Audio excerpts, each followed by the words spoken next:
जय हिंद। आज next part है बिहार दरोगा ज्ञान बिंदु जीएस एकेडमी रोशन आनंद सर का। तो देखते हैं 66 नंबर प्रश्न कहता है कि गरम रेगिस्तान में तथा उनके चारों ओर पवन की धूल के बनने वाली मृदा को क्या कहा जाता है। तो गरम रेगिस्तान में तथा उनके चारों ओर पवन की धूल से बनने वाली मृदा को लोएस मृदा के नाम से जाना जाता है। आइए जानते हैं लोएस मृदा के बारे में। कहता है कि लोएस मृदा मरुस्थलीय क्षेत्रों के बाहर पवन द्वारा उड़ाकर लाए गए धूल एवं मिट्टी के महीन कणों के बृहद जमाव को कहा जाता है। यानी कि धूल एवं मिट्टी के महीन कण के बृहद जमाव को लोएस मृदा कहा जाता है। कहता है आगे कि इससे जो मैदान बनता है उसको लोएस का मैदान कहा जाता है। यह एक उपजाऊ मृदा है। आगे कहता है कि दोमट मृदा से जलोढ़ मृदा भारत के उत्तरी मैदान एवं भारत के सर्वाधिक क्षेत्रों में पाई जाने वाली मृदा है। यानी कि भारत के सर्वाधिक क्षेत्रों में पाई जाने वाली मृदा दोमट मृदा है, जो देश के कुल क्षेत्रफल का लगभग 40% भाग है। आगे कहता है अगला पॉइंट कि इस मिट्टी की उर्वरता यानी कि दोमट मिट्टी की उर्वरता अधिक होती है, इसलिए जलोढ़ मृदा वाले क्षेत्र में गहन कृषि की जाती है। अगला पॉइंट कहता है कि बलुई मृदा या मरुस्थलीय मृदा का रंग लाल और भूरा होता है। बलुई मृदा या मरुस्थलीय मृदा का रंग लाल और भूरा होता है। ये रेतीली से बजरी युक्त और लवणीय होते हैं। यानी कि बलुई मृदा रेतीली और बजरी युक्त लवणीय मृदा होती है। अगला पॉइंट कहता है कि इसमें यानी कि बलुई मृदा में जैविक पदार्थ तथा नाइट्रोजन का अभाव रहता है। इस मृदा को अच्छे तरीके से सिंचित करके कृषि योग्य बनाया जा सकता है, जैसे कि पश्चिमी राजस्थान में किया जा रहा है।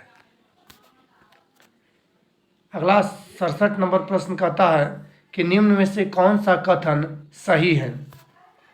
आइए चारों कथन, 3 ही कथन है, उसके बारे में जानते हैं। पहला, 326 BC में सिकंदर ने भारत पर आक्रमण किया।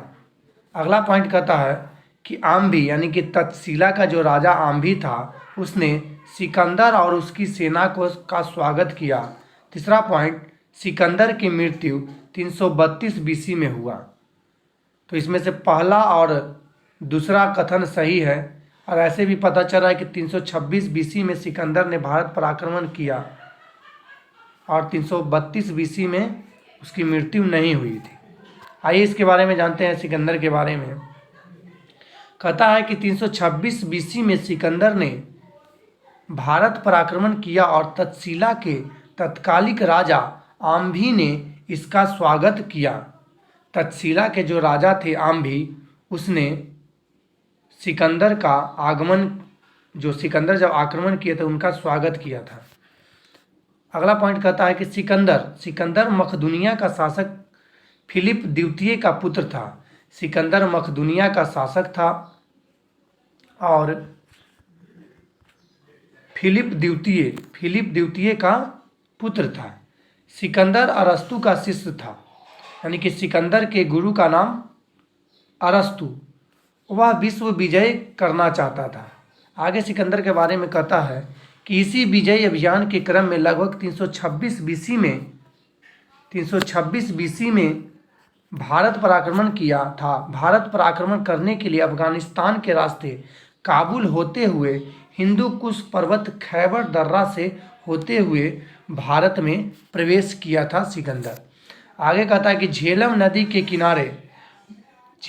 के किनारे सिकंदर को पोरस का सामना करना पड़ा, जिसमें सिकंदर ने पोरस को पराजित कर दिया।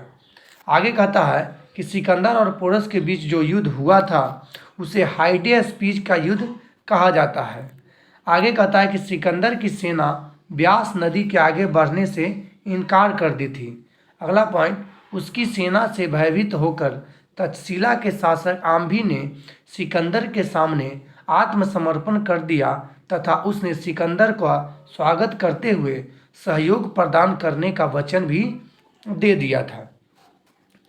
अगला पॉइंट कहता है कि 323 बीसी में बेबीलोन में सिकंदर की मृत्यु हुई। 323 बीसी में बेबीलोन में सिकंदर की मृत्यु हुई, और यहाँ दिए हुए था कि सिकंदर की मृत्यु 332 में होती चलती है, गलत है। अगला प्रश्न देखते हैं। 68 नंबर प्रश्न कहता है कि Indian after Gandhi the history of the world largest democracy नामक पुस्तक के रचयिता कौन है? इसका सही जवाब हो जाएगा option B, Ramachandra Guha. India after Gandhi the history of the world largest democracy के लेखक हैं रामचंद्र गुहा।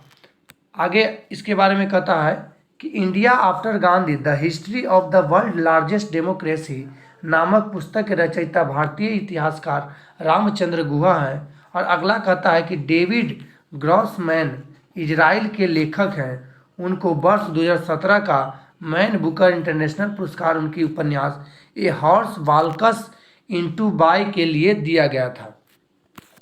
अगला पॉइंट कहता है कि प्रसिद्ध वैज्ञानिक और शिक्षाविद प्रोफेसर यशपाल का निधन 25 जुलाई 2017 को हुआ था। अगला कहता है कि इनका जन्म, जो प्रोफेसर यशपाल का जन्म 1926 को पाकिस्तान के पंजाब प्रांत में हुआ था। कॉस्मिक रे यानी ब्रह्मांडीय विकिरणों पर उन्होंने विशेष अध्ययन किया, उसी के कारण इसको प्रसिद्धि मिली थी। अगला पॉइंट कहता है वर्ष 2009 ईस्वी में यूनेस्को के द्वारा कलिंग सम्मान प्रदान किया जाता है। कलिंग पुरस्कार यूनेस्को के द्वारा दिया जाता है और कब से स्टार्ट हुआ? तो 2009 से। यूनेस्को पुरस्कार की स्थापना 2009 से स्टार्ट हुआ। आगे कहता है कि यशपाल ए life on science, Yashpal A life of science एक पुस्तक में उनकी जीवनी है। आगे कहता है 69 नंबर प्रश्न में कहता है कि निम्नलिखित में से यूनेस्को के intangible culture heritage humanity from India में क्या शामिल नहीं है? इसका सही जवाब हो जाएगा बिहू। बिहू जो है वो यूनेस्को के intangible culture heritage humanity from India में शामिल नहीं है। तो शामिल कौन कौन सा है? रमपन, संकीर्तन, योगा, ये सब शामिल है। आइए आगे जानते हैं। अगला पॉइंट कहता है कि यूनेस्को की intangible culture heritage humanity from India में बिहू, जो असम का एक महत्वपूर्ण त्यौहार है, को शामिल नहीं किया गया है। आगे कहता है कि भारत मानवता की अमूर्त संस्कृति विरासत के रूप में जाना जाने वाले गीत, संगीत, नृत्य, रंगमंच, लोक परंपरा, मंच कलाएं, रीति रिवाज, भाषा, बोली, चित्रों और लेखन का विश्व में सबसे बड़ा संग्रह वाला देश है। आगे कहता है कि यूनेस्को के अमूर्त सांस्कृतिक विरासत की सूची में 2008 में स्थापित किया गया। यूनेस्को के अमूर्त सांस्कृतिक विरासत की सूची 2008 में स्थापित किया गया था। आगे कहता है कि भारत में अभी फिलहाल कुल 14 अमूर्त सांस्कृतिक धरोहर हैं। वर्तमान में यूनेस्को के मानवता अमूर्त सांस्कृतिक धरोहर की प्रतिनिधि शामिल किया गया, जो इस प्रकार है। पहला में आता है वैदिक जप की परंपरा, जो 2008 में शामिल हुआ था। अगला है रामलीला, रामायण का पारंपरिक प्रदर्शन, 2008 में ही शामिल हुआ। कुटियट्टम संस्कृत थिएटर 2008 में, रमन धार्मिक त्यौहार और गढ़वाल हिमालय के अनुष्ठान थिएटर 2009 में, मुदुएहू अनुष्ठान केरल के नृत्य नाटक 2010 में। अगला है कालबेलिया, जो राजस्थान का एक नृत्य है, उसको 2010 में शामिल किया गया था। अगला कहता है छऊ नृत्य 2010 में, लद्दाख का बौद्ध जप 2012 में, संकीर्तन अनुष्ठान गायन ढोल और मणिपुर का नृत्य 2013 में, जंडियाल गुरु के ठठेरे बर्तन बनाने का पारंपरिक पित्तल और तांबा का शिल्प 2014, योग 2016 में, नवरोज जो पारसी धर्म का एक त्यौहार है नवरोज, उसको 2016 में शामिल किया गया। और कुंभ मेला को 2017 में, और सबसे लास्ट में आता है दुर्गा पूजा जो 14वां है, उसको 2021 में शामिल किया गया था। आइए आगे जानते हैं। अगला 70 नंबर प्रश्न में कहता है कि 1926 ईस्वी में नौजवान भारत सभा किसके द्वारा बनाई गई। 1926 ईस्वी में नौजवान भारत 1926 में जो नौजवान भारत सभा था उसको बनाया गया था भगत सिंह के द्वारा। इसका सही जवाब हो जाएगा ऑप्शन ए, भगत सिंह। आगे देखते हैं। अगला पॉइंट कहता है कि मार्च 1926 ईस्वी में नौजवान भारत सभा की स्थापना भगत सिंह के द्वारा किया गया था, जिसका उद्देश्य देश के नवयुवकों में देशभक्ति की भावना जागृत कर मजदूर और किसानों के राज्य की स्थापना करना था। यानी कि नौजवान भारत सभा का जो मेन उद्देश्य था वो था नवयुवकों में देशभक्ति की भावना को जागृत करना और मजदूर और किसान को राज्य की स्थापना करना था। अगला पॉइंट कहता है कि 1928 ईस्वी में नौजवान भारत सभा का हिंदुस्तान सोशलिस्ट रिपब्लिक एसोसिएशन में विलय कर दिया गया था। नौजवान भारत सभा का विलय 1928 ईस्वी में हिंदुस्तान सोशलिस्ट रिपब्लिक एसोसिएशन में विलय किया गया था। आगे कहता है कि नौजवान भारत सभा का गठन भगत सिंह, छबील दास और यशपाल आदि नवयुवकों ने पंजाब में किया था। अगला पॉइंट कहता है बी.डी. सावरकर के बारे में कि बी.डी. सावरकर भारत के महान क्रांतिकारी, स्वतंत्रता सेनानी, समाज सुधारक, इतिहासकार, राष्ट्रवादी नेता तथा विचारक थे। ये नासिक के कलेक्टर जैक्सन की हत्या में शामिल थे और राजद्रोही में दोषी पाए जाने के बाद सावरकर को 50 वर्ष का सजा हुआ था। आगे कहता है जतिन दास के बारे में कि जतिन दास भारतीय स्वतंत्रता के एक सिपाही, भारत के प्रसिद्ध क्रांतिकारी में से एक थे, जिन्होंने देश की आज़ादी के लिए जेल में अपने प्राण त्याग दिए थे। अगला कहता है कि अश्विनी कुमार दत्त भारत के प्रसिद्ध राजनीतिज्ञ, सामाजिक कार्यकर्ता और देशभक्त थे। एक अध्यापक के रूप में इन्होंने अपना व्यावसायिक जीवन प्रारंभ किया था। अगला 71 नंबर प्रश्न में कहता है कि संयुक्त राष्ट्र संघ ने वर्ष 2017 को खाली स्थान के लिए अंतर्राष्ट्रीय वर्ष घोषित किया था। या सही जवाब हो जाएगा ऑप्शन ए, पर्यटन का सतत विकास। आइए अगला प्रश्न देखते हैं। 72 नंबर प्रश्न, किताब उल हिंद पुस्तक किसके द्वारा लिखा गया। किताब उल हिंद पुस्तक के लेखक अलबरूनी थे। आइए आगे जानते हैं। इसका अगला पॉइंट का था किताब उल हिंद पुस्तक अलबरूनी द्वारा लिखित एक पुस्तक है। अगला कहता है अलबरूनी के बारे में कि अलबरूनी खगोल विज्ञान, भूगोल, तर्कशास्त्र, औषधि विज्ञान, गणित, दर्शन, धर्मशास्त्र का विद्वान था अलबरूनी। आगे कहता है अरबी से अंग्रेजी भाषा में इस पुस्तक का अनुवाद एडवर्ड सी सचाउ ने Al-Biruni India an account of the religion नाम से किया था। अगला पॉइंट कहता है कि इस पुस्तक में जगह जगह पर भागवत गीता, विष्णु पुराण एवं वायु पुराण को उद्धृत किया गया है।